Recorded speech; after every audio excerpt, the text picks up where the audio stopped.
पनि यो युटोपिया आजको होइन, यो प्लेटोदेखि आइराखेको छ होइन। सोक्रातले पनि कोसिस गरे, टलस्टयले कम्युन बनाए अफ्रिकामा, महात्मा गान्धी पनि त्यसमा प्रभावित हुनुभयो। यस्ता प्रयोग 2500 वर्षदेखि भइराखेको छ। तर बुझ्नुहोस्, मनुष्यको मूर्खता कस्तो छ, हामी कति मूर्ख छौँ र कति बेकुफ छौँ। यस्ता प्रयोगहरू जुन भए संसारभरिमा, त्यसको एभरेज आयु जुन थियो त्यो 5 इयर्स। यो संसारमा यस्तो युटोपियाहरू ल्याउने, यस्तो दर्शन ल्याउने व्यक्ति सुकरातदेखि अगाडिदेखि आइरहेछ। प्लेटो, सुकरात, महात्मा गान्धी, टलस्टय, सबैले के सोचेको थियो भने एउटा अल्टरनेट सोसाइटी बनाऊ। यो सोसाइटीमा धेरै कमी कमजोरी छ। व्यक्तिगत सम्पत्ति, व्यक्तिगत घर, यो सबको जरुरत नहोस्। हामी चाहिँ एउटा सामूहिक सम्पत्तिमा बाँचौँ, जसमा कसैलाई आफ्नो सम्पत्तिको दाबी गर्न नपरोस्। पनि यो युटोपिया आजको होइन, यो प्लेटोदेखि आइराखेको छ होइन। सोक्रातले पनि कोसिस गरे, टलस्टय फर्म कम्युन बनाए अफ्रिकामा, महात्मा गान्धी पनि त्यसमा प्रभावित हुनुभयो। अरू मलाई धेरै विद्वानको नाम याद छैन। यस्ता प्रयोग 2500 वर्षदेखि भइराखेको छ। तर बुझ्नुहोस्, मनुष्यको मूर्खता कस्तो छ, हामी कति मूर्ख छौँ र कति बेकुफ छौँ। यस्ता प्रयोगहरू जुन भए संसारभरिमा, त्यसको एभरेज आयु जुन थियो त्यो 5 इयर्स। 5 इयर्सदेखि 7 इयर्सको भित्रमा त्यो भत्कियो। टलस्टयले बनाएको टलस्टय सिटी पनि गयो, सुकरातले बनाएको पनि गयो, महात्मा गान्धीले बनाएको दक्षिण अफ्रिकामा त्यो पनि गए। यो average age of that alternate society, alternate commune was 5 to 7 year. 5 देखि 7 वर्षमा सबै टुट्यो। ओसोले पनि जो बनाउनु भयो त्यो पनि अमेरिकनहरूले तोडिदियो 5 वर्षमा होइन।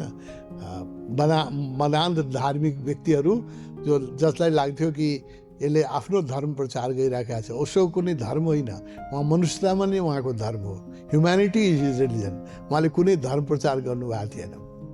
300 व्यक्ति इन एभरेज हरेक सन्डे चाहिँ ओसोमा दीक्षा लिइराखेका थिए। अब धर्मान्ध व्यक्तिलाई के लाग्यो भने यसले चाहिँ आफ्नो धर्ममा दीक्षित गइरहेछ र यो धेरै दिन बस्यो भने त हाम्रो धर्म कमजोर हुन्छ भन्ने गलत धारणा हो। ओसोले कसैको धर्म परिवर्तन गर्नुमा उसको विश्वास छैन, हाम्रो पनि विश्वास छैन। हामी त्यसमा मान्दैनौँ। हामी त मनुष्यलाई बनाउन चाहन्छौँ। धर्म बदलेर के हुन्छ? चोर चोरै हुन्छ, झुट बोल्ने झुटै बोल्ने, चाहे त्यो हिन्दू होस् चाहे क्रिस्चियन होस्, त्यो मुसलमान हिंसकै हुन्छ होइन। त्यसलाई धर्म परिवर्तन गरेर केही परिवर्तन हुँदैन, मनुष्यको हृदय परिवर्तन गर्नुपर्छ भन्ने ओसोको धारणा थियो। र त्यो धारणामा त्यो युटोपिया चल्यो। हामीले म्याजिक देखेँ। हेर्नुहोस् त्यो कस्तो सिटी थियो भने, ओसोको जो धारणा छ, यो संसारमा उपद्रवको एउटा ठुलो कारण धन पनि हो, प्राइभेट प्रोपर्टी होइन। र प्राइभेट प्रोपर्टी बढाउँदै जाने, आफूले भोग्न नसक्ने, आफ्ना सन्तानको लागि छोडेर जाने, र जति भए पनि नपुग्ने। 7 पुस्तालाई खाने पैसा धेरै व्यक्तिसँग भइसकेका छ, तर त्यसलाई झन् हामीभन्दा बढी पैसाको बढी पुग्छ। जोसँग जति छ त्यति नै बढी चाहिने एउटा म्याड रस फर मनी जुन छ, यसको काउन्टर गर्नलाई ओसोले मनीबाट फ्री समय, जो कार्ल मार्क्सले कल्पना गरेका थियो, बनाउन सकेन। हामी रुस पनि जान्छौँ, चीन पनि जान्छौँ।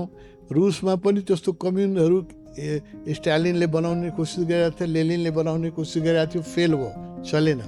मनीबाट फ्री सोसाइटी होस्, सामूहिक सम्पत्ति होस्, त्यो चलेन। ओसोले चलाएर देखाइदिनु हो। त्यहाँ 4 घन्टा मिनिमम हरेक व्यक्तिले काम गर्नु पर्थ्यो। उसको खाना लाउने बस्ने व्यवस्था कम्युनले गर्थ्यो। Labour was compulsory. हरेक व्यक्तिले जे जाने छ त्यो काम गर्नुपर्छ, बाँकी व्यवस्था कम्युनले गर्थ्यो। अब त्यो एउटा युटोपिया उहाँले ओसोले गरेर देखाउनु भयो।